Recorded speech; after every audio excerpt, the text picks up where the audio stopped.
준호는 한때 많은 사람들이 꿈꾸던 삶을 살았습니다. 그는 대기업의 수석 엔지니어로 급여가 높고 직업이 안정적이며 존경받는 지위를 가지고 있습니다. 매일 아침 그는 바쁜 거리를 차로 달려 수백 명의 직원들이 고개를 숙인 가운데 고층 빌딩에 들어간다. 중요한 회의, 귀중한 계약, 상관들의 칭찬, 이 모든 것이 그가 올바른 길을 가고 있다고 믿게 만들었습니다. 하지만 인생은 예측할 수 없습니다. 폭풍이 올 때는 아무런 경고도 없고 준비할 시간도 없습니다. 그날 준호는 방금 중요한 프로젝트를 끝마쳤습니다.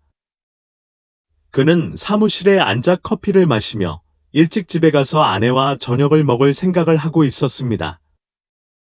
테이블 위에 전화기가 진동했다. 인사부에서 온 메시지였다.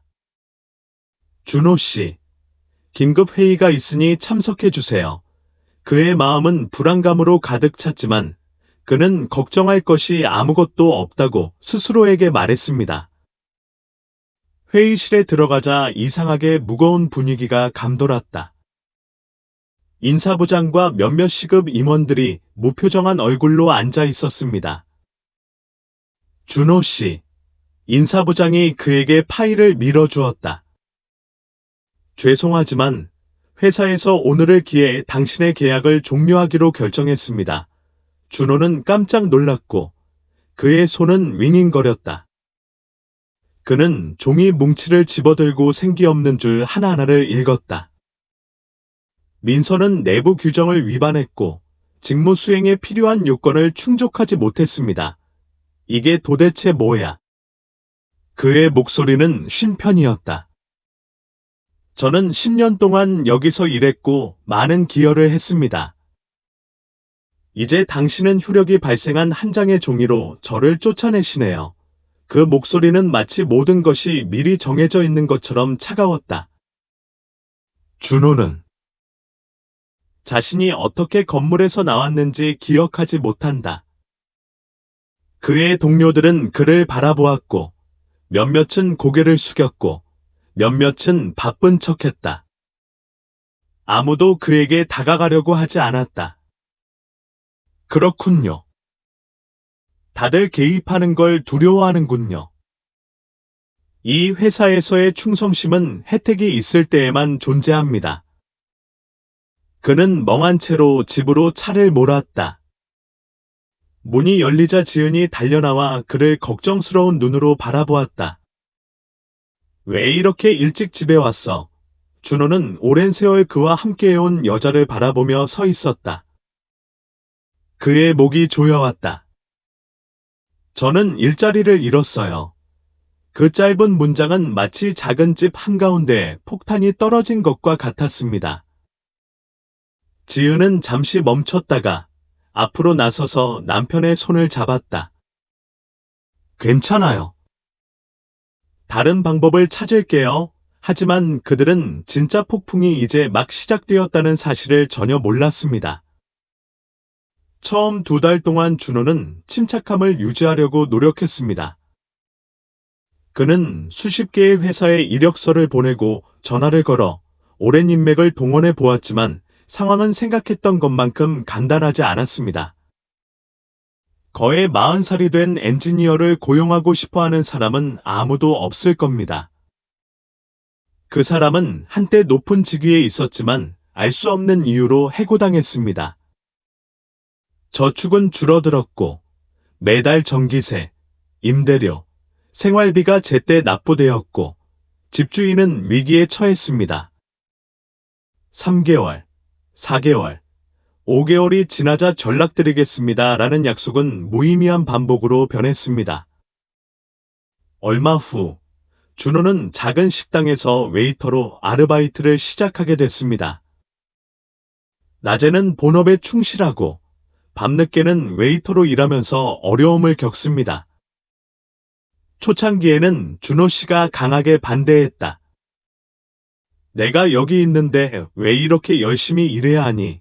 지은은 그저 슬프게 웃을 뿐이었다. 당신은 어때요? 그냥 앉아서 어떤 회사에서 전화가 올 때까지 기다리고 계신가요? 그 문장은 마치 그의 자존감을 꿰뚫는 칼과 같았습니다. 그리고 그날이 왔습니다. 집주인이 문을 두드리며 손에 메모를 들고 있었는데 임대료가 2주 연체되었다고 적혀 있었습니다. 돈이 없자 그의 가족은 떠나야 했다. 다른 선택의 여지가 없자 그들은 오래된 물 얼룩으로 벽이 얼룩진 작고 습기가 많은 임대방으로 이사했습니다. 비가 많이 올 때마다 지붕에 물이 새고 물이 개울로 흘러내립니다. 준호는 돈을 벌 수 있는 일이라면 무엇이든 뛰어든다. 그는 더 이상 엔지니어가 아닙니다. 그는 이제 짐꾼, 건설 노동자, 육체 노동자입니다. 어느 날, 그는 뜨거운 햇볕 아래서 몇 시간 동안 시멘트를 나르다가 손에서 피가 났습니다. 하지만 가장 나쁜 것은 일자리 상실도 아니고 빈곤도 아닙니다. 준호를 가장 아프게 한 것은 지은의 눈이었다.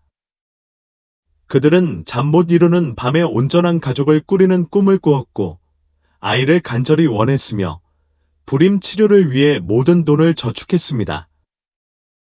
이제는 그것에 대해 생각하는 것조차 사치입니다. 약, 시험, 희망 그리고 실망. 모든 것이 무의미해 보입니다. 지은은 그를 바라보며 살짝 떨리는 목소리로 말했다.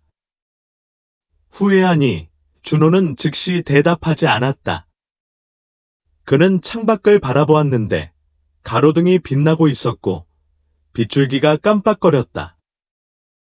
후회하시나요? 지은이 다시 물었다. 아니요, 준호가 대답했다.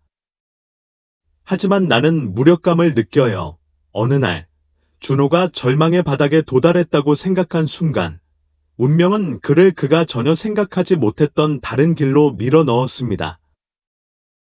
그날 아침 그는 길가에 쌓인 쓰레기 더미를 지나갔고, 그 순간 그의 인생은 영원히 바뀌었습니다. 하늘은 흐리고, 차가운 바람이 야른 옷 사이로 불어와 피부를 찔렀다. 준호는 고개를 숙이고 무거운 마음을 안고 텅 빈 길을 걸어갔다. 그는 나이가 너무 많고 힘든 일에 익숙하지 않다는 이유로 짐꾼 일자리를 거절당했습니다. 지갑에 남은 동전이 다 없어졌어요. 오늘 저녁 뭐 먹을지조차 모르겠어요. 길가 매립지를 지나가면서 그는 악취 때문에 얼굴을 찌푸렸다. 그 혼란스러운 장면 속에서 길 잃은 개들이 비닐봉지를 뒤지며 음식을 찾아 돌아다녔습니다. 그의 눈길을 사로잡은 것은 뭔가 특이한 것이었습니다. 쓰레기 더미 사이에 낡고 물에 젖은 골판지 상자가 끼어 있었던 것입니다. 처음에는 주의를 기울이지 않았지만 그러자 작고 희미한 소리가 울려 퍼졌습니다. 그는 더 이상 불가능하게 멈췄다. 그는 다시 듣기 위해 귀를 기울였다. 또 다른 소리가 들렸는데 이번에는 울음소리가 더 선명했습니다. 그의 심장이 쿵쾅거리고 있었다. 누군가가 쓰레기통에 고양이를 넣었나요? 아니면 작은 동물이 끼었나요? 그는 더 이상 주저하지 않고 서둘러 앞으로 나아가 쓰레기 봉지를 옆으로 밀고 떨리는 손으로 상자를 열었습니다. 그리고 4명의 아이들이 있었습니다. 축축한 상자 속에서 그의 가슴이 죄어들었고 4명의 작은 사람들이 웅크리고 누워 있었고 그들의 피부는 추위로 인해 보라색이었다. 그들은 기저귀도 없고 몸을 가릴 옷도 없이 낡고 더럽고 젖은 천으로 서둘러 몸을 감싼 상태였습니다. 그들은 쓰레기처럼 버려집니다. 그의 척추에 전기가 흐르는 듯한 충격이 느껴졌고 온몸이 마비되었습니다. 그는 더듬거리며 말했다. 하늘과 땅이 인간인가요? 아이 한 명이 몸을 살짝 쭉 뻗었고 그의 작은 손은 약하게 움직였으며 간헐적으로 쌕쌕거리는 숨소리가 들렸습니다. 그들은 점차 지쳐간다. 그는 주변을 둘러보았다. 아무도. 거리는 텅 비어 있었고 누가 그들을 두고 갔는지 알 수 있는 흔적도 없었다. 그의 호흡이 빨라졌습니다. 절반은 경찰에 신고해서 당국에 처리하라고 했지만 나머지 절반은 너무 늦었어 라고 소리쳤습니다. 만약 1분만 늦었더라면 그들은 살아남지 못했을지도 모른다. 준호는 더 이상 지체하지 않고 코트를 벗고 4명의 아이들을 팔에 꼭 껴안았다. 그의 몸에서 나오는 온기만이 그들의 희미한 활력을 유지시켜 줄 수 있는 유일한 것이었습니다. 그는 뛰어 일어나 가장 가까운 병원으로 달려갔다. 바람이 그의 얼굴을 때리고 비가 내리고 땀이 목덜미로 흘러내렸지만 그는 멈추지 않았습니다.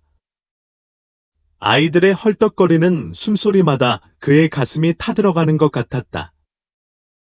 그는 달리고 또 다른 거리로 또 다른 교차로로 달렸습니다. 병원은 그리 멀지 않았습니다. 비상구를 피하세요. 그는 병원의 유리문을 뚫고 들어가면서 소리쳤다. 간호사와 의사들이 달려들었다. 의료진이 그의 손에서 천으로 만든 가방을 꺼냈다. 비에 젖어 버려진 작은 동물, 신생아를 보고 놀란 표정.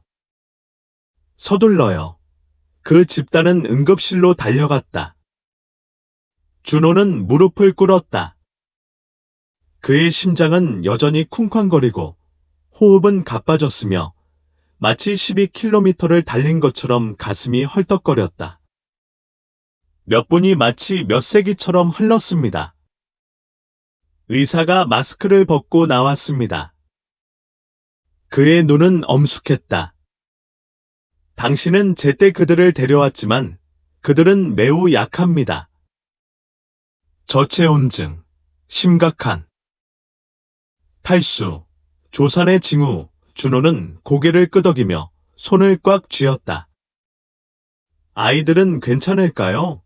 의사는 한숨을 쉬었다. 최선을 다하겠지만 확실히 알기 위해서는 적어도 48시간 더 모니터링해야 할 것 같습니다. 준호는 말이 없었고 가슴이 꽉 막혔다. 잠시 후 지은이 창백한 얼굴로 대기실로 달려들어왔다. 당신은 한밤중에 전화해서 급히 오라고 했어요. 무슨 일이 일어났어요? 준호는 충혈된 눈으로 고개를 들었다. 그는 천천히 모든 것을 말했습니다. 지은이는 닭이가 4명이에요. 라며 헐떡였다. 그는 고개를 끄덕였다. 누군가가 거기에 두고 간 거야. 경찰은 뭐라고 했어? 아무도 몰라요. 카메라도 없고 목격자도 없어요. 그녀는 고개를 돌려 바라보았다. 유리로 된 우리가 희미한 흰색 조명 아래 빛나는 응급실. 그 작은 인형들이 거기에 누워 있어요. 시간은 조용히 흘러갔다. 지은은 뒤돌아보며 약간 떨리는 목소리로 말했다. 어떻게 생각해? 준호는 아내를 바라보며 이상한 감정, 강한 충동, 이성 이상의 무언가를 느꼈다. 그는 무엇을 먹어야 할지 모르고 힘겹게 침을 삼켰다.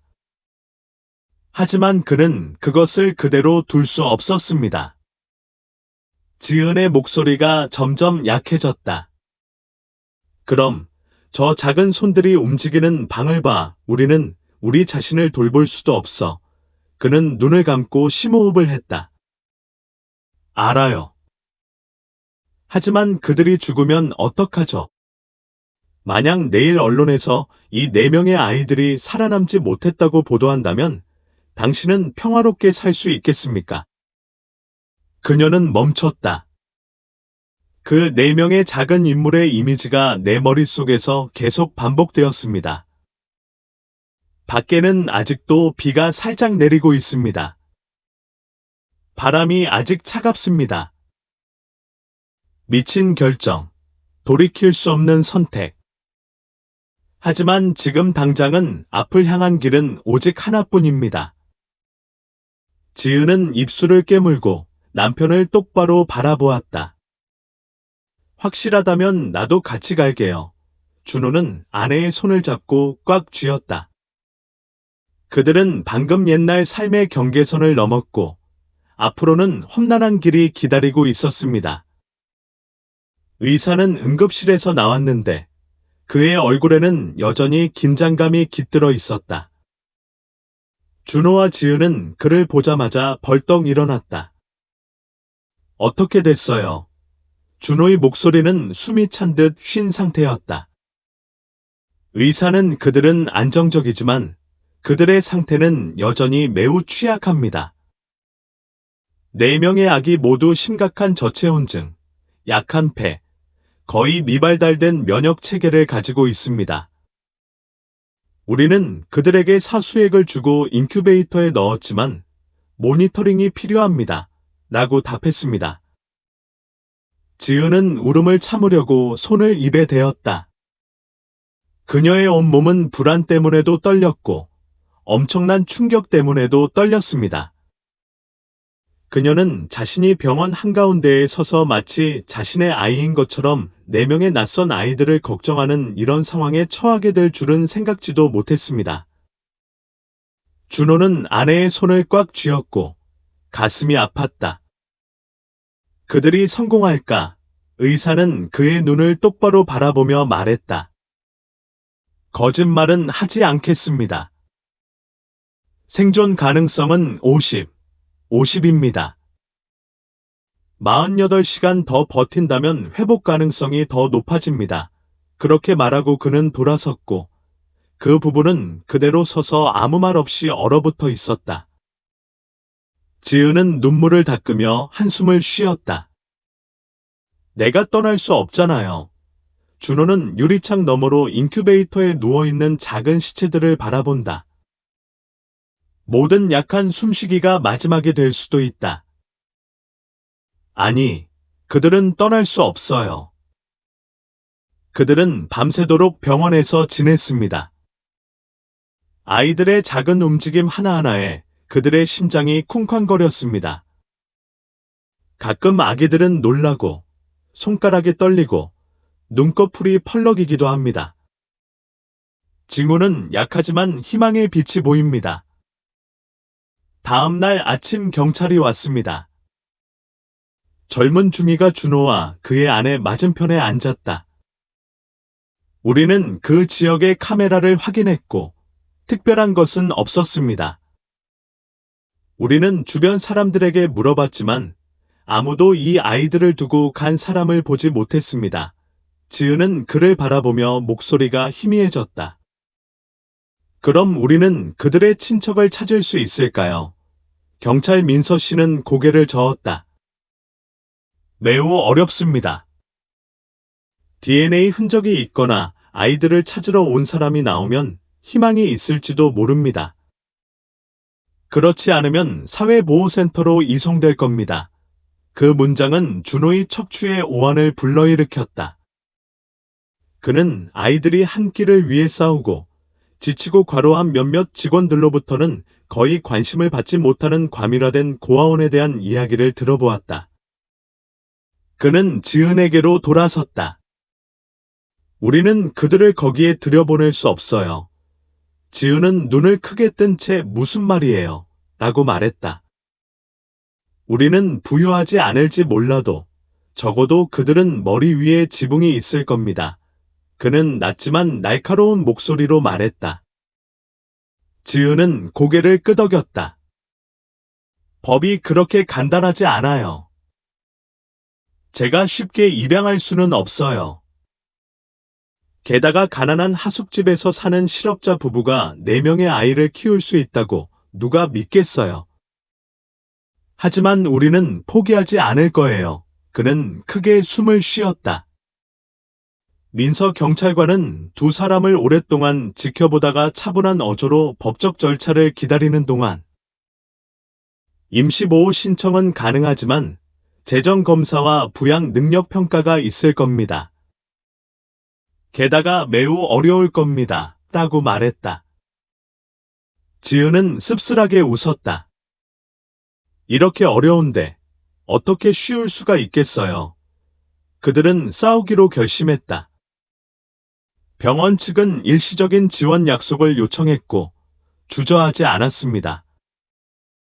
복잡한 법적 절차가 정해졌고 그들은 하나하나를 받아들였습니다. 복지 담당자가 거주지를 방문했습니다. 그녀는 좁은 방을 보고 눈살을 찌푸렸다. 하지만 아무 말도 하지 않았어요. 며칠 후 4명의 아기가 인큐베이터에서 나왔습니다. 그들은 약했지만 스스로 숨을 쉴 수 있었습니다. 지은은 그중 하나를 처음 잡았을 때 떨렸다.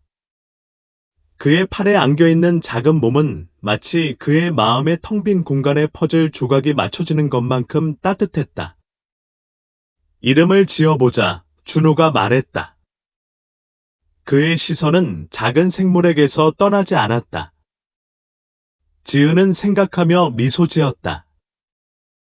방법은 이렇습니다. 첫 번째는 허입니다. 작지만 강처럼 강하기 때문입니다. 준호는 고개를 끄덕이며 아들의 작은 손을 살며시 만졌다. 민재는 평화로운 삶이 필요하기 때문입니다. 셋째 아이는 린이에요. 그녀가 강하고 현명해지기를 바랍니다. 준호가 몸을 숙였다. 마지막 아이. 부이. 그것은 연약하지만 그 나름대로 빛날 것이기 때문이다. 하. 민재. 린. 부이. 그날부터 내 아이는 더 이상 버림받은 존재가 아니라 가족이 되었습니다. 하지만 준호와 지은은 둘 다 진짜 전쟁이 이제 막 시작되었다는 것을 알고 있다. 첫날 밤, 내 아이가 빌린 방으로 돌아온 뒤 준호와 지은은 정말 피곤함이 무엇인지 깨달았습니다. 서연이 울었고, 민재가 울었고, 린이 울었고, 비가 울었어요. 그 비명소리는 좁은 방 안에 울려 퍼졌고, 울퉁불퉁한 벽에도 울려 퍼졌다. 하나가 시작되자 나머지도 따라 시작해서 배고픔, 피로, 추위, 혼돈이 뒤섞인 혼란스러운 심포니를 만들어냈습니다. 지은이는 우유를 섞는데 어려움을 겪었는데 신생아를 돌본 적이 없어 손이 서툴렀기 때문이다. 준호는 아이 한 명을 안고 내려놓고 다시 다른 아이를 들어올렸습니다. 그리고 이런 일은 밤새도록 계속되었고 부부는 울음, 기저귀 젖음, 배고픔, 불안한 잠을 반복하며 빙글빙글 돌았습니다. 다음날 아침, 준호는 졸음으로 인해 눈이 꺼지고 얼굴이 창백해진 채 비틀거리며 일자리를 찾으러 나선다. 오늘은 빈손으로 돌아갈 수 없어.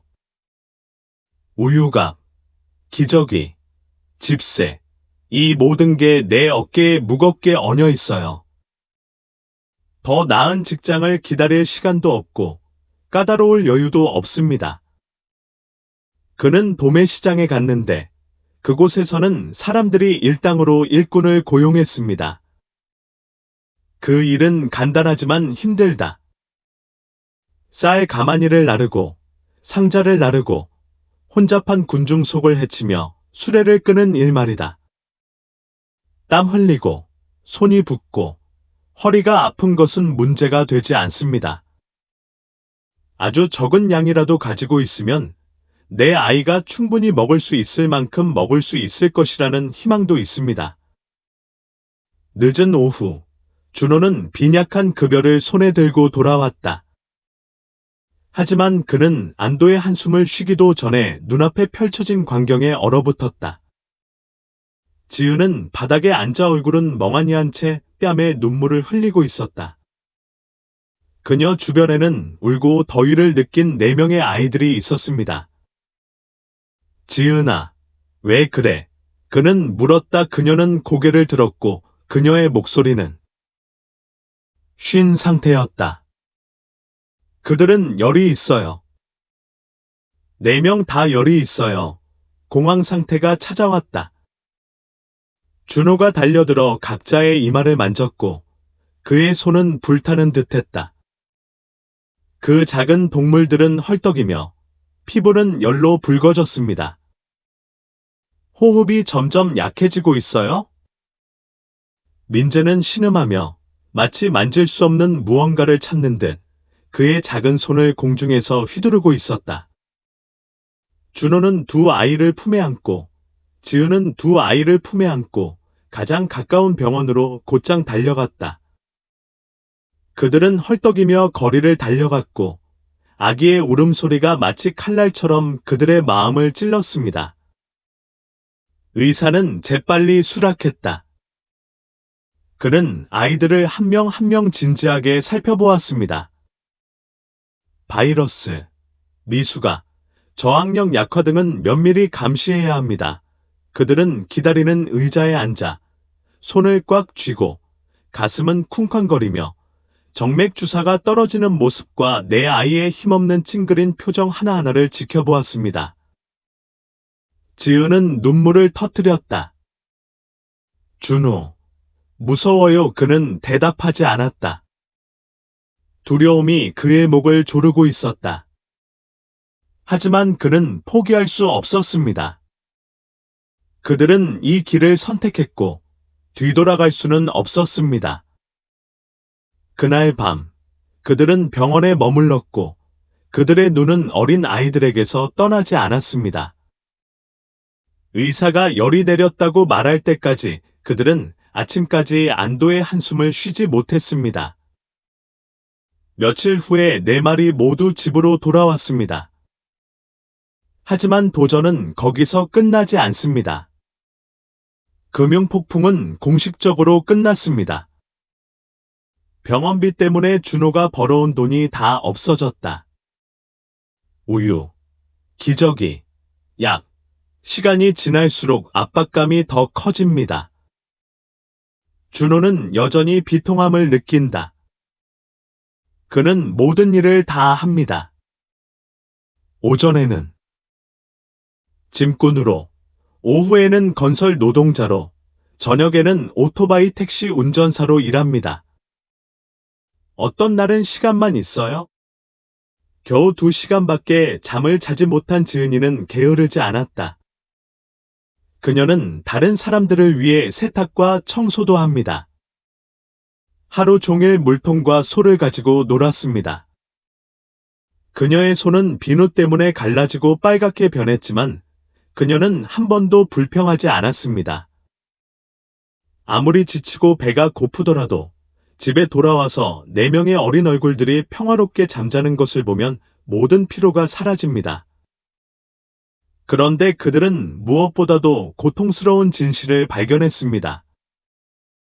젖병에서 우유를 마시지 않고 비정상적으로 울고 리는 호흡곤란을 겪고 민서는 3개월이 지났는데도 체중이 늘지 않습니다. 준호와 지은은 아이들을 건강검진에 데려간다. 의사는 검사 결과를 들고 있었고 그의 눈은 진지했다. 4명의 아이 모두 심각한 영양실조에 걸렸습니다. 서연은 선천적 심장병의 징후를 가지고 있다. 민재는 소화기 문제가 있어요. 리는 자신의 폐를 모니터링해야 합니다. 민서는 빈혈이에요. 준호는 말이 없었다. 그의 손은 너무 꽉 쥐어져 손톱이 피부에 박혔다. 지은은 몸을 떨었다. 그럼 그들은 건강하게 살 수 있을까? 의사는 한숨을 쉬며 말했다. 충분한 영양과 충분한 의료가 있다면 여전히 기회가 있습니다. 하지만 그렇지 않다면 그 문장은 끝나지 않은 채로 남습니다. 그들은 치료비를 지불할 돈이 충분하지 않으면 모든 것이 끝날 것이라는 걸 알고 있습니다. 지은은 두 아이를 꼭 껴안으며 눈물을 터뜨렸다. 준호는 마치 누군가에게 맞은 듯이 그 자리에 서 있었다. 그는 인생에서 처음으로 정말 무력감을 느꼈습니다. 하지만 그는 포기할 수 없었다. 그들은 아무리 어렵더라도 이 길을 선택했고 계속 가야만 합니다. 그들은 모든 것을 희생해야 하더라도 이 네 명의 목숨을 지켜야 했습니다. 준호는 병원 계단에 앉아 머리를 손으로 움켜쥐었다. 몇 달 만에 처음으로 그는 무릎이 휘청거리는 것을 느꼈다. 각자 다른 문제를 가지고 있고 약과 영양, 그리고 회복할 시간이 필요한 4명의 아이들. 하지만 그들에게는 빈손밖에는 아무것도 없으며 그들의 회복력은 날이 갈수록 침식되고 있습니다. 지은은 가까이 앉아서 두 손을 꽉 쥐고 울음을 참으려고 했었다. 지난 며칠 동안 그녀는 너무 오랫동안 강한 척을 해야 했습니다.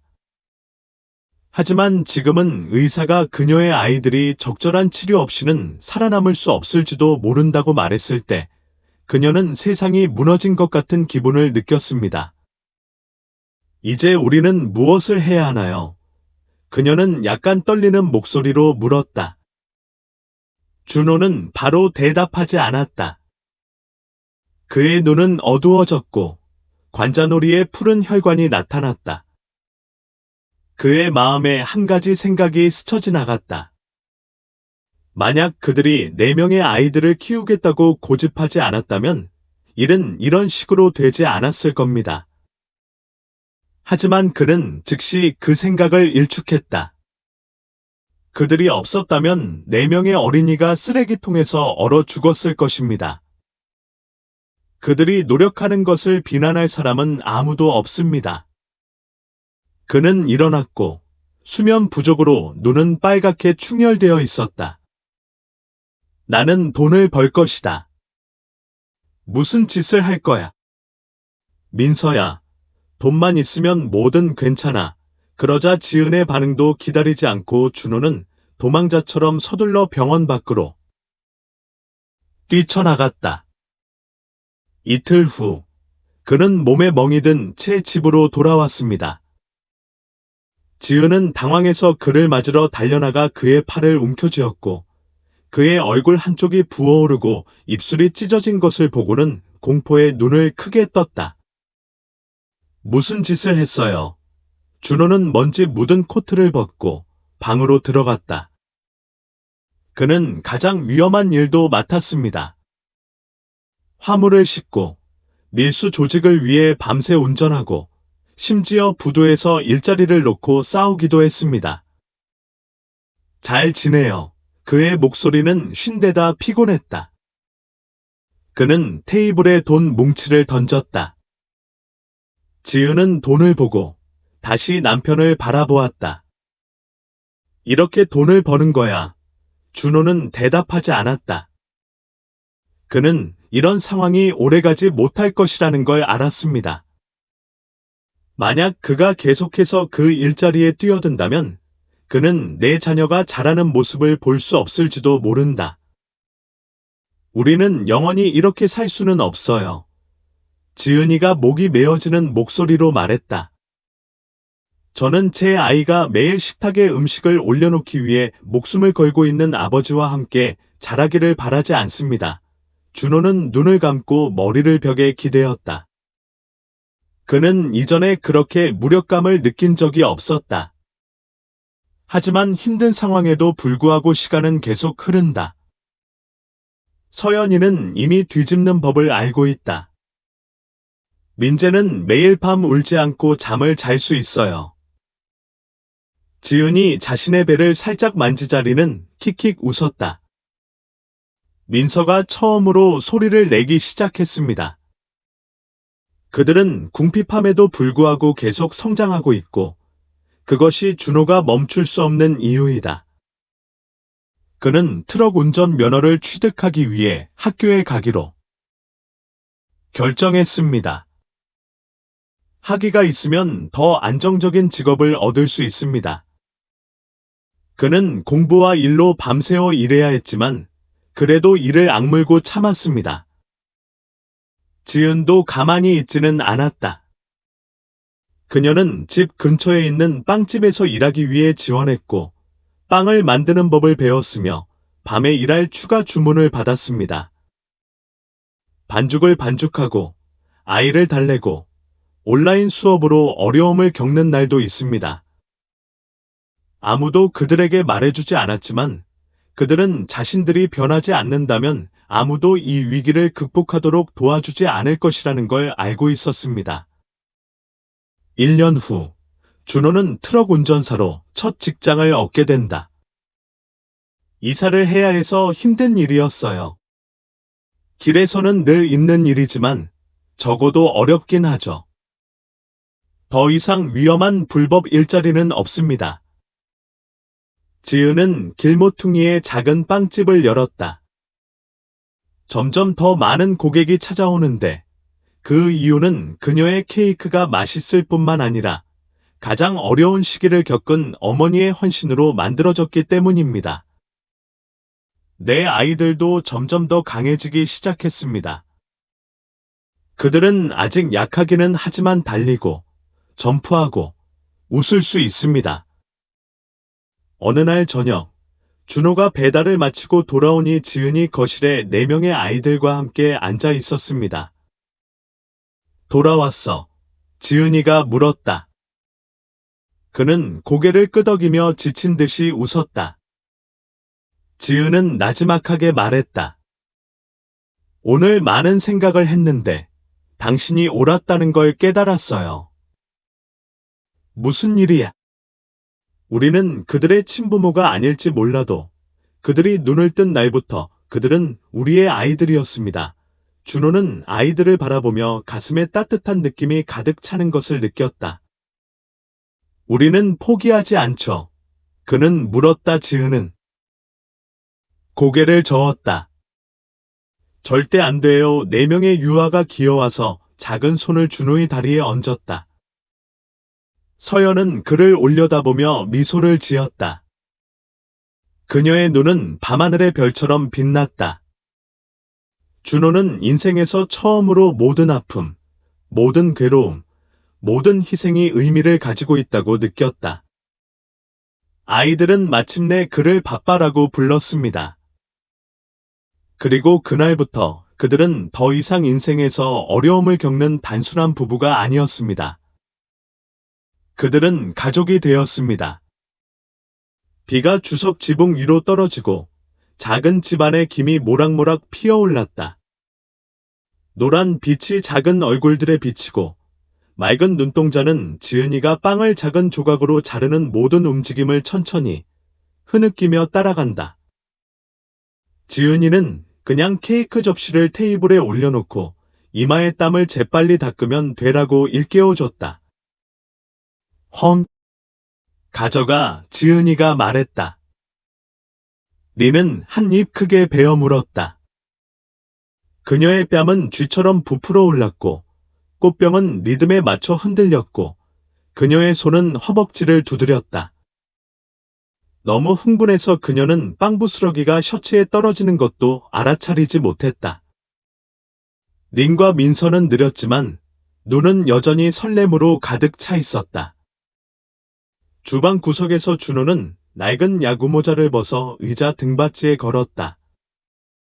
오늘은 10시간 동안 쉬지 않고 짐을 나르느라 등이 졌고 몸은 지쳐 있었습니다. 하지만 그는 4명의 아이들이 식탁에 앉아 수다를 떨고 있는 것을 보고 모든 피로가 사라지는 듯했습니다. 착한 아이들이여. 식사 후에는 양치질을 잊지 마시오. 그의 목소리는 깊고 따뜻했다. 지은이는 고개를 들어 오늘 왜 이렇게 일찍 집에 들어왔어? 라고 물었다. 준호는 의자를 빼내어 앉았고 그의 입술에는 가벼운 미소가 있었다. 방금 또 다른 운송 계약을 체결했습니다. 잘 되면 다음 달에 더 많은 돈을 절약할 수 있을 겁니다. 지은은 잠시 멈췄다가 4명의 아이들을 바라보았다. 그들은 여전히 순진하게 웃고 이야기를 나누며 부모님이 그들의 모든 식사와 잠을 돌보기 위해 얼마나 열심히 일했는지 알지 못합니다. 괜찮으세요? 그녀는 낮은 목소리로 물었다. 준호는 고개를 끄덕였지만 그의 눈에는 걱정스러운 빛이 담겨 있었다. 재정적 압박은 결코 사라지지 않습니다.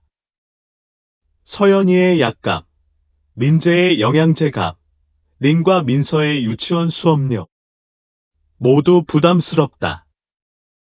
그는 마치 자신과 아내를 안심시키듯 우리는 잘 해낼 거야 라고 말했다. 지은은 더 이상 아무 말도 하지 않았다. 그녀는 눈앞의 작은 생물들을 바라보았습니다. 그녀의 마음은 혼란스러웠지만 후회는 없었습니다. 시간은 빨리 흐르고 힘겨운 나날은 점점 작지만 의미 있는 전진으로 이어진다. 민재는 자전거 타는 법을 배웠고 몇 번 넘어졌지만 여전히 이를 악물고 일어나 먼지를 털고 다시 올라탔습니다. 서연은 정원에서 흙을 가지고 놀고 있었습니다. 손은 더러워도 미소는 밝다. 린은 책을 좋아해요. 엄마와 함께 시장에 갈 때마다 셔츠를 잡아당기고 오래된 네몬 가판대를 가리킵니다. 민서는 늘 부모님에게 매달린다. 항상 포옹과 애무를 원한다. 그들은 부유하지는 않았지만 매일매일이 웃음으로 가득 차 있었습니다. 그러던 어느 날 폭풍이 다시 찾아왔습니다. 유치원에서 신학기 수업료 납부를 요청하는 편지입니다. 지은은 종이에 적힌 숫자를 보며 손을 살짝 꽉 쥐었다. 그날 밤, 내 아이가 잠이 들었을 때 그녀는 봉투를 테이블 위에 올려놓았습니다. 준호는 그것을 집어 올려 훑어보더니 한숨을 쉬며 말했다. 돈이 모자라요. 지은은 조용히 고개를 끄덕였다. 그들은 모든 돈을 저축해왔지만 여전히 상당한 금액이 부족합니다. 밤에 더 많이 배달할 수 있을 거예요. 준호가 제안했다. 너무 지나치죠. 지은은 즉각 반박했다. 뼈가 빠질 때까지 계속 일할 수는 없잖아요. 준호는 생각에 잠겼다. 그의 마음속에서 대담한 아이디어가 점점 불타올랐습니다. 다음 날 아침 그는 작은 건설 회사에 들렀습니다. 옛 친구가 그곳에서 일하고 있었는데 몇 달 동안 걸리는 프로젝트를 위해 수리공이 필요하다는 말을 들었습니다. 정말이에요. 매니저는 준호의 서류를 보며 눈살을 찌푸렸다. 저는 트럭 운전 경험은 있지만 건설 현장에서 일하는 건 다른 이야기입니다. 일이 있는 한 공부하겠습니다. 준호가 단호한 눈빛으로 대답했다. 그래서 그는 며칠 동안 운전을 한 후 저녁은 건설 현장에서 자재를 나르고 시멘트를 섞는 등 가장 힘든 일을 하며 보냈습니다. 두 손은 굳어지고 몸은 아팠다. 하지만 그는 감히 쉴 수가 없었다. 그가 집에 돌아와 지은이가 불빛 아래 앉아 자식의 헌옷을 부지런히 수선하는 것을 볼 때마다 그만둘 권리가 없다는 것을 알았기 때문이다. 어느 날 저녁, 서연이 반죽한 종이 한 장을 들고 주방으로 들어왔습니다. 엄마, 그림 그리고 싶어요. 지은이가 종이를 보니 낙서였다. 온 가족이 큰 집 앞에 서 있었습니다. 하늘은 푸르고 새들이 날고 있었습니다. 이게 뭔가요? 지은이가 물었다. 서연은 싱긋 웃었다. 우리 집이야. 나중에 정말 잘 그려서 돈 많이 벌어서 온. 가족이 살 큰 집을 사야지. 엄마 아빠 지은이는 웃음을 터뜨렸지만 그 어설픈 그림을 보자 가슴이 철렁 내려앉았다. 어린아이조차도 자기들이 가난하게 살고 있다는 것을 알고 있습니다. 그녀는 앉아서 딸을 껴안고 그녀의 부드러운 머리카락에 키스했습니다. 우리가 서로 있는 한, 어디든 우리 집이에요. 서연은 고개를 끄덕였지만 그녀의 작은 눈은 여전히 말로 표현할 수 없는 그리움이 담겨 있었다. 그들은 그달의 밤낮으로 일해서 마침내 수업료를 낼 만한 돈을 모았습니다. 학교 첫날, 민재는 기뻐서 학교 정문으로 달려갔고 두 팔을 승리의 기쁨으로 높이 들었습니다. 리는 엄마에게 꼭 매달려 수줍은 눈빛을 보였지만 이내 소심하게 걸어갔다. 민서는 뛰어가며 작은 손으로 오빠의 셔츠를 잡아당기며 밝게 웃었다.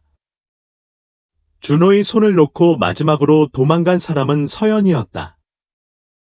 하지만 교실에 들어가기 전 그녀는 돌아서서 엄마 아빠. 최선을 다할게요 라고 소리쳤다. 지은이는 거기 서 있었고 햇빛에 눈물이 반짝였다. 준호는 아내의 손을 살짝 꽉 쥐었다. 우리는 해냈어요. 그들은 말했다. 하지만 두 사람 모두 앞으로 긴 여정이 남아있다는 것을 알고 있었다. 이 네 명의 아이들은 단순히 키우는 것만이 필요한 것이 아니라 미래가 필요하고 그들은 그것을 보장하기 위해 무엇이든 할 것입니다. 늦은 오후, 일몰이 작은 골목길로 퍼져나가며 오래된 벽을 연한 주황색으로 물들였습니다. 작은 집 안에서는 선풍기가 돌아가는 소리가 네 명의 어른들의 시끄러운 목소리와 뒤섞여 들렸다. 이제는 넘어질 때마다 부모님께 전화하는 아이들은 더 이상 없습니다. 서연은 창틀에 기대어 서서 손으로 붓을 만지작거리고 있었다. 먼 눈 요즘 그녀는 더 조용해지고 수다스러워졌지만 지은의 눈에서는 그런 변화가 눈에 띄었다. 무슨 일이야? 그 소녀는 돌아서서 잠시 망설이다가 말을 이었다. 엄마, 저는 미술을 공부하고 싶어요. 가벼운 바람이 불며 여름의 자녀 더위를 실어갔다. 지은 씨는 아들을 보고 충격을 받았고 그녀의 마음은 복잡한 감정으로 가득 찼다. 언제 그런 결정을 내렸어? 저는 오랫동안 그것에 대해 생각했지만 감히 말할 수가 없었습니다. 서연은 주먹을 꽉 쥐었고 그녀의 얼굴은 긴장으로 가득 찼다. 부모님이 걱정하실까봐 겁이 나요. 준호는 물잔을 테이블에 놓고 딸을 뚫어지게 바라보았다. 이게 정말 내가 원하는 것이라면 내 부모님이 너를 지지해 주실 거야. 지은은 입술을 깨물었다. 우리 가족이 아직도 힘들어하는 건 알아요. 수업료, 미술용품, 모든 게 너무 비싸요. 서연은 고개를 숙였다. 그녀의 마음은 혼란스러웠다. 그녀는 누구보다도 그것을 잘 알고 있었습니다. 민재는 의자에 앉아 갑자기 입을 열었다. 그림을 그리려면 그리세요. 돈은 제가 도울 방법을 찾을게요. 모든 사람의 시선이 그에게 쏠렸다. 리는 고개를 끄덕였다. 그녀의 목소리는 작았지만 결의가 가득했다. 서연이가 열정을 가지고 살 수 있다면 나도 기여하고 싶어요.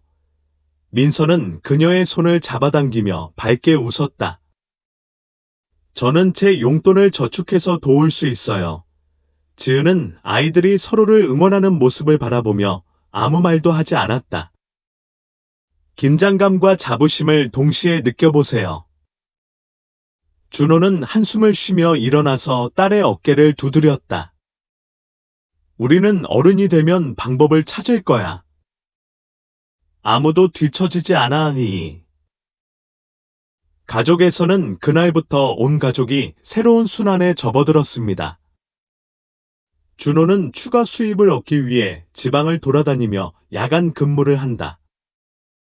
여행은 몇 시간씩 이어졌고 잠 못 이루는 밤은 지치게 만들었지만 서연의 꿈을 떠올릴 때마다 그는 피로를 떨쳐냈다.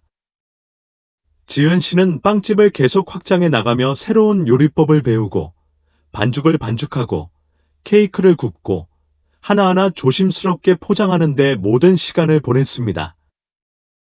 그녀의 손은 끊임없이 열에 노출되어 피가 났지만 그녀는 끈기 있게 노력했습니다. 민재는 가만히 앉아 있을 수 없었고 자동차 정비소에서 일하게 됐습니다. 3일간 학교 다니고 저녁에는 일해요. 그는 월급을 받을 때마다 돈을 어머니 손에 쥐어주며 이건 서연이한테 줄 거야 라고만 말했다. 리는 어머니가 장부를 정리하고 돈을 관리하는 것을 돕습니다. 민서는 점점 더 독립적으로 변해 더 이상 간식을 달라고 징징거리지 않고 대신 부모님을 격려하기 시작했습니다. 모든 것은 단 하나의 목표를 중심으로 돌아갑니다. 서연이 미술대학에 입학하도록 돕는 것입니다. 시험날이 다가오자 서연은 그림에 거의 빠져들었다. 모든 분놀림에는 온 가족의 기대가 담겨 있습니다. 때로는 그녀는 지쳐서 테이블에 누워 있기도 했지만 포기한다는 생각은 한 번도 하지 않았습니다. 시험 전날, 준호는 테이블 위에 새로운 색연필 상자를 놓는다. 딸아, 내가 너를 위해 사왔어. 서연 씨의 딸은 깜짝 선물을 보고 눈을 크게 떴다. 준호는 고개를 끄덕였다. 부모가 모든 것을 줄 수는 없지만 적어도 도울 수는 있어요. 당신은 올바른 길을 가고 있습니다. 서연의 눈물이 한 방울씩 떨어졌다. 어린. 소녀는 할머니를 꼭 껴안으며 말했다. 최선을 다할게요. 결과가 발표되자마자 서연은 학교 정문 앞에 섰고 합격자 명단에 자신의 이름이 있는 것을 보고 가슴이 두근거렸다. 그녀는 학교 운동장 한가운데서 눈물을 터뜨렸습니다. 인생에서 처음으로 자신의 꿈이 이루어진 것입니다. 온 집안이 눈물을 흘렸다. 민재가 기쁘게 소리쳤고 린이 밝게 웃었고 민서는 그녀를 껴안고 뛰어 일어났다. 지은은 눈물을 참을 수 없었다. 준호는 그저 거기 서서 자랑스러운 눈으로 딸을 바라보았습니다. 하지만 그게 이야기의 끝은 아닙니다. 기쁨 바로 뒤에 현실이 찾아오기 때문입니다. 수업료는 여전히 큰 부담입니다. 서연은 공부와 일을 동시에 하기로 결심했다. 준호는 밤낮으로 일하고 지은은 빵집을 확장한다. 리는 어머니가 장부를 정리하는 것을 돕습니다. 민재는 여전히 자동차 수리점에서 일하고 있다. 민서는 작은 상점에서 아르바이트를 하며 돈을 모아 가족을 부양한다. 각 사람에게는 일이 있지만 아무도 포기하지 않습니다. 서연이 꿈이 있을 뿐만 아니라 내 형제 모두 미래를 위해 노력하고 있다는 것을 그들은 이해하고 있기 때문이다. 1년 후, 민재는 축구 경기에서 뛰어난 성적을 거두어 스포츠 장학금을 받게 된다. 그는 더 이상 수업료에 대해 걱정할 필요가 없고 심지어 가족을 도울 수도 있게 됐습니다. 리는 단어에 대한 열정으로 문학 전공을 거의 만점으로 통과했습니다. 민서는 막내임에도 불구하고 사회복지 분야에서 열정을 찾았고 자신의 가족이 겪었던 것과 같은 어려운 환경에 처한 사람들을 도왔습니다. 네 형제는 각자 자신의 길을 가고 있지만 모두 결의와 노력으로 가득 찬 여정을 걷고 있습니다. 어느 날 저녁, 온 가족이 모여 간단한 식사를 했습니다. 그런데 갑자기 민서가 입을 열었다. 엄마, 아빠, 앞으로 더 나은 삶을 살 수 있도록 저희가 꼭 도와드릴게요. 준호는 미소 지으며 그의 눈은 따뜻하게 빛났다. 여러분, 그냥 잘 살아라. 그게 충분해. 서연은 그녀의 손을 꽉 쥐었다. 민재는 엄마의 등을 두드렸다. 린과 민서는 고개를 끄덕여 동의했다.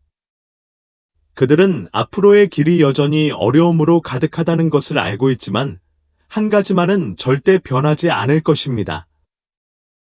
그것은 그들이 가족이며 항상 서로 곁에 있을 것이라는 사실입니다. 바람은 차가웠고 나무들 사이로 불어오며 길 끝에 있는 작은 집 안으로 야생풀의 희미한 향기를 실어갔다. 창문에서 들어오는 노란빛이 조용한 밤에 따뜻한 빗줄기를 만들어냈습니다. 준호는 현관에 있는 오래된 나무 의자에 앉아 추억이 가득한 안뜰을 바라보았다. 시간은 누구에게도 여유를 주지 않는다. 한때 튼튼했던 허리는 이제 약간 구부러졌습니다. 은빛 머리카락, 가늘다. 지은이는 따뜻한 차 한 잔을 들고 주방에서 나와 조심조심 남편의 손에 올려놓았다. 오늘은 특별한 날이에요. 그녀는 부드럽게 말했고 그녀의 미소는 예전처럼 부드러웠다. 준호는 고개를 끄덕이며 찻잔을 입술에 가져갔다. 따뜻함이 그의 손바닥에 퍼졌다. 얼마나 됐죠? 그들은 첫날부터 험난한 여행을 시작했습니다. 그 당시에는 지금까지 제가 갈 수 있을 것이라고는 상상도 못했습니다. 골목 끝에서 자동차 엔진 소리가 들려왔다. 준호와 지은이 동시에 돌아섰고 그들의 눈은 기대에 찬 아이처럼 빛났다. 차가 멈췄다. 차 문이 열렸습니다. 서연이 먼저 내려왔다. 그녀는 어깨에 청가방을 메고 있었고 성숙한 얼굴에는 밝은 미소가 떠올랐다. 엄마. 바로 그때 민재가 나타났다. 그는 전보다 키가 크고 근육질이었다. 리는 가방을 내려놓았고 그녀의 눈은 흥분으로 반짝였다.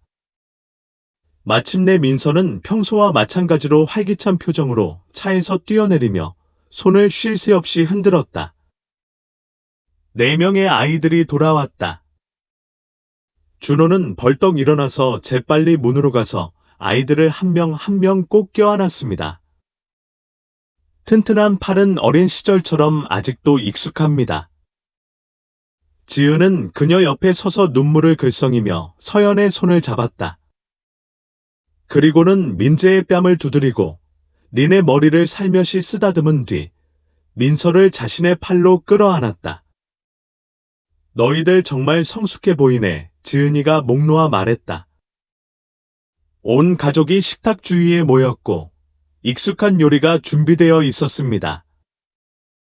뜨거운 국과 생선조림, 볶은 야채의 향이 즐거운 웃음소리와 뒤섞여 있었습니다. 서연은 어린 시절의 추억이 담긴 그림들이 전시된 최근의 전시회에 대해 이야기합니다. 민재는 스포츠 코치로서의 자신의 직업과 불우한 아이들이 경기장에서 열정을 찾을 수 있도록 돕는 방법에 대해 이야기합니다. 리는 그녀의 첫 번째 책과 유망한 새로운 여정에 대해 이야기합니다. 온 가족이 함께 앉아 기쁨과 성공, 그리고 아직도 간직하고 있는 꿈을 공유합니다. 그들은 아무리 어려움이 많아도 처음 어려웠던 날들처럼 항상 서로 곁에 있을 거라는 걸 알았습니다. 태희는 역경에 맞서 싸운 작은 가족에 대한 감동적인 글을 출판할 예정입니다. 서연은 자신과 같은 불우아동을 돕는 지역 사회 프로젝트에 대해 흥분해서 이야기합니다. 준호는 조용히 듣고 있었고 그의 눈은 자랑스러움으로 가득 차 있었다. 한때 건강하게 자라지 못할 것이라 우려했던 아이들이 이제는 모두 강하고 독립적이며 야심찬 사람들이 되었습니다. 식사가 끝나고 온 가족이 마당으로 나갔습니다. 밤하늘에는 반짝이는 별들이 가득했고 부드러운 바람이 추억의 향기를 실어 날랐습니다. 서연은 계단에 앉아 차의 어깨에 머리를 기대었다. 부모님은 우리를 위해 정말 열심히 일하셨어요. 지은은 미소를 지으며 딸의 손을 살며시 문질렀다. 당신과 함께라면 열심히 일할 일이 없습니다. 민재는 아버지의 어깨에 손을 얹고 낮은 목소리로 말했다. 낯선 아이 4명을 입양한 것을 후회해 본 적이 있나요? 준호는 돌아서며 단호한 눈빛을 보였다. 부모님은 제가 태어난 첫날부터 단 한순간도 후회한 적이 없습니다. 리는 어머니의 손을 잡았다. 애정이 가득한 부드러운 꽉 쥐어진 손이었다. 하지만 부모님이 없었다면 우리의 삶은 달랐을지도 몰라요. 민서는 눈을 빛내며 고개를 들었다. 당신은 우리에게 머리 위에 지붕 이상을 주었습니다. 당신은 우리에게 삶을 주었습니다. 잠시 방 안이 조용해졌다. 지은은 따뜻함으로 가득 찬 마음으로 심호흡을 했다. 우리는 모두 함께 겪어왔어요. 준호는 부드러운 목소리로 말하며 먼 하늘을 바라보았다. 그 더러운 가을 해변에서부터 오늘의 아늑한 집까지 내 아이 모두 조용했습니다. 과거의 이미지는 슬로우 모션 영화 같았습니다. 배고픈 날들, 잠 못 이루는 밤, 침묵 속에서 흘러내리는 눈물. 하지만 그 대가로 그들은 서로를 가졌습니다. 서연이 일어나서 온 가족을 가까이 끌어당겼다. 그럼 지금부터는 우리가 부모님을 모시는 차례입니다. 지은은 행복이 가득한 웃음을 지었다. 부모에게는 자식이 잘 사는 것을 보는 것 외에는 아무것도 필요하지 않습니다. 민재는 고개를 기울이며 장난스럽게 눈을 깜빡였다. 하지만 우리는 적어도 이 집을 조금 수리해야 해. 엄마 아빠가 이런 오래된 곳에서 영원히 살 수는 없잖아. 준호는 웃었다. 이곳은 추억으로 가득 찬 곳입니다. 아직 떠날 준비가 안 됐어요. 민서는 팔짱을 끼고 아버지를 곁눈질로 바라보았다. 아빠, 어디에도 갈 필요는 없지만 적어도 지붕을 교체하고 벽을 칠하고 배관도 다시 할 수 있어요. 리는 고개를 끄덕였다. 부모가 편안하게 쉴 수 있는 완전히 새로운 객실입니다. 준호는 지은을 바라보았고 지은은 살짝 미소 지으며 동의의 뜻을 눈으로 빛냈다. 한때 삶의 폭풍으로부터 구출되었던 4명의 아이들은 이제 조용한 밤에 그들을 돌보았던 사람들에게 평화를 가져다주는 시원한 산들바람이 되었습니다. 그들은 거기 앉아서 다른 것은 아무것도 필요로 하지 않았습니다. 왜냐하면 세상이 어떻게 변하든 이 가족은 영원할 것이라는 것을 그들은 알고 있었기 때문입니다. 신사숙녀 여러분, 마치기에 앞서 오늘의 이야기를 듣고 따라주시는 모든 분들께 진심으로 감사드리고 싶습니다. 이러한 사건들은 단순한 발전이 아니라 인간성, 결의, 삶의 희생에 대한 심오한 감정과 교훈을 담고 있습니다. 모든 사람이 모든 것을 가지고 태어나는 것은 아니고 모든 사람이 순탄한 길을 걷는 것은 아닙니다. 하지만 강하고 회복력 있는 사람을 만드는 것은 어려움과 도전입니다. 오늘의 이야기는 사랑이 운명을 바꿀 수 있고 가난이 강한 마음을 막을 수 없으며 지붕은 벽돌과 돌로만 지어지는 것이 아니라 연대와 관용으로도 지어질 수 있다는 것을 분명히 증명합니다. 한때 버림받고 희망의 빛조차 없었던 아이들이 마침내 가족을 찾고 진정한 집을 찾았습니다. 그리고 가장 중요한 것은 부부가 자녀를 사랑하는 마음이 자녀가 건강하게 자랄 뿐만 아니라 사회에 도움이 되는 좋은 사람으로 성장하는 데 도움이 된다는 것입니다. 이 이야기를 통해 우리 각자가 한 가지 깨닫기를 바랍니다. 인생이 아무리 어렵더라도 사랑과 노력이 있다면 항상 희망은 존재한다는 것입니다. 오늘의 이야기가 여러분의 마음을 울렸다면 아래에 댓글을 남겨 여러분의 생각을 공유해 주세요. 여러분의 후원은 좋아요나 격려의 말 한마디와 같이 우리가 의미 있고 인간적인 이야기를 계속 들려줄 수 있는 큰 동기부여가 됩니다.